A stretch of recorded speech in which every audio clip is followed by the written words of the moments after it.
Late night at the Ledge. Appreciate you guys showing up or waiting for us to go live. It was all my fault. I wasn't able to get here on time. I'm just going to be honest. My wife wanted to go and see The Lion King, and she's been wanting to see The Lion King all of her life. So she had an opportunity to go and see The Lion King. And, if you live in New York City, you understand what the traffic is and what it means. So anyway, I'm late and I apologize. My brother Shelton McElroy, he was scheduled to be on tonight. I haven't had a chance to talk with him since we spoke this morning. And so he may or may not pop on. If not, we will definitely reschedule, because I think it's important for us to talk about bail, particularly in this time. And he's also doing some work around the death penalty. But, in case I'm not able to get him on while I have you here, there are some important developments happening around the country, right? We got everything from abortion rights to voting rights. But I think what's falling through the cracks in a lot of our fights is us being on the offensive in situations where we would normally be playing defense, right? Particularly in places like New York City, where we should be legislating in every way possible to refund the community, right? And figure out alternatives to safety, alternatives to making sure folks are safe.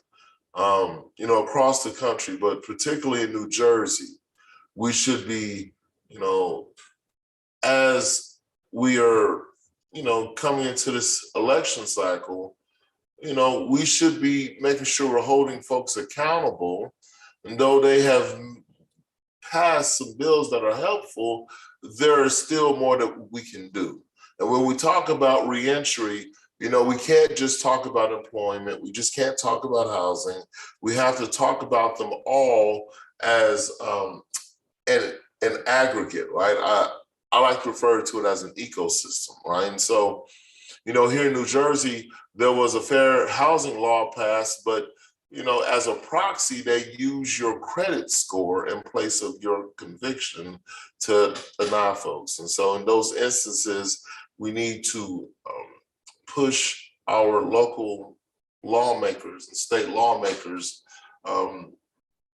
more towards making sure that folks have the basic necessities of life. The basic necessities that it means to be human. That means shelter, that means food, that means the opportunity to feed their families, right? And so that's going on across the country. And as I said, specifically what, my goal is to talk about tactics and strategies for us to move this work. But I also wanted to interview some of the people that are doing the work specifically around these issue areas, bail, reentry last week with etc. And hopefully in the coming weeks, I will have folks who have run for office who are home incarcerated and won. And then I want to work down that issue lane, voting, immigration, war on drugs. There is a litany of policy areas that I want to make sure that we hear from people so we can really ferret out how to be effective while we're still building power in inclusive and diverse communities. Because at the end of the day, as I said, there's two buckets, right? We want to be effective, but yet we want to build power. And sometimes building power doesn't always feel like it's being effective, and being effective doesn't always feel like it's building power. So we want to figure out a way for nonprofits and for directly impacted communities to work together in unison year round, not just during the Lege session, right? We want to be working and create strategies that we're activating and motivating and organizing as a year-round process, and not just when, you know, the Lege session starts or the electoral cycle starts, as you've heard me talk about. In the off season of the electoral cycle, that's when we should be registering people to vote. That's when we should be going into jails and prisons and making sure that, you know, that the jail staff is trained, that the sheriff is aware that he is the election official, right? In terms, so there's just a catalog of work that we can do off season and while we're still in season that I want to dig down on. Whatever. So anyway, again, I apologize for not getting on here sooner. I wanted to get on here in time for my brother Shelton to come on, and we're going to reschedule, but also did not want to miss tonight. Like, you know, I want to make sure I'm being very consistent and showing up. And though I was late, I still want to show up still, right? Shout out to Tracy Southfax. Shout out to Equally Yoked, as always, for sponsoring this broadcast. And definitely shout out to Reform. Reform Alliance is doing work with folks who have been violated while on community supervision, particularly in federal cases. And if you go to eymac.org, you will be able to fill out a survey. If you go to GLB Storytellers, there's a tab there. And if you are directly impacted by these issues, please fill out that survey. If you know someone who is impacted by these issues.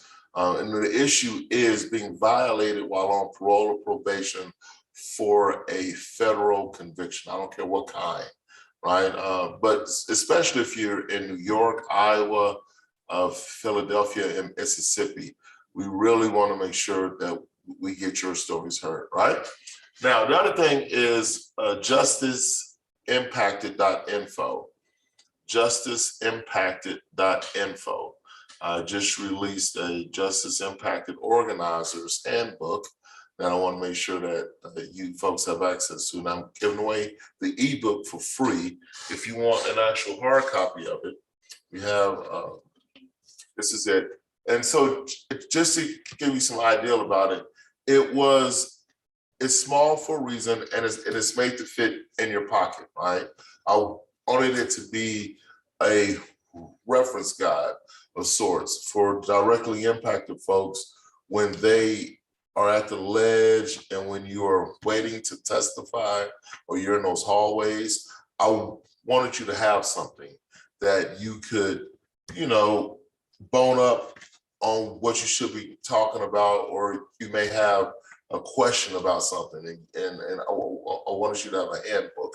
So if you want a physical copy of this, we're giving away this and my first book, Change the Weather, for free. You just pay the shipping, or you can download the ebook. Both of those options are available on justiceimpacted.info, justiceimpacted.info, or you can just go to lewisconwayjr.com and you'll see it on the site. Again, it's all about making sure we build power in diverse and inclusive communities, making sure that we are able to neutralize our opposition. If we're not able to neutralize that opposition, at least work on both sides of the aisle, right? And